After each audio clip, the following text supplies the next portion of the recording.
দেখুন, বিরোধীরা কি অভিযোগ করলো সেটা বড় কথা নয়।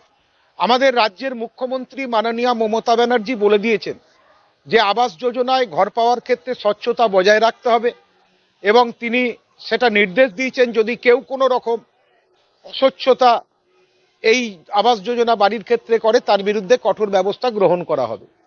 আর দেখুন, বহু আগে থাকতেই নামগুলো লিস্ট করা হয়েছে, এবং তখন হয়তো তাদের কাঁচা বাড়ি ছিল, সেই অবস্থায় তাদের নাম লিস্ট করা হয়েছে। আজকে মাঝখানে তারা তাদের ক্ষমতা বলে বাড়ি করেছে, কিন্তু আজকে তাদের নামগুলো সেই লিস্টে বেরিয়েছে। নিশ্চয়ই সেই নামগুলো এনকোয়ারি করে দেখে তাদের নামগুলো বাদ দেবে। আর যদি দেখা যায় যে ইচ্ছাকৃতভাবে কেউ তাদের নামগুলো এইভাবে তুলেছে প্রশাসনকে বিভ্রান্ত করার জন্য এবং মানুষকে বিভ্রান্ত করার জন্য, তাদের বিরুদ্ধে নিশ্চয়ই ব্যবস্থা নেবে বা নেওয়া উচিত বলে আমি মনে করি।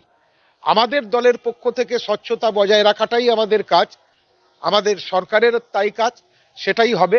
সুতরাং যার ক্ষমতা আছে সে কিন্তু এই বাড়ি পাবে না, যার ক্ষমতা নেই সে বাড়ি টাকা পাবে এবং তার বাড়ি হবে। মাটির বাড়ি যাদের আছে তারাই পাবে, তাছাড়া অন্য কেউ পাবে না। প্রসেনজিৎ দাস, মুখপাত্র, রাজ্য তৃণমূল কংগ্রেস।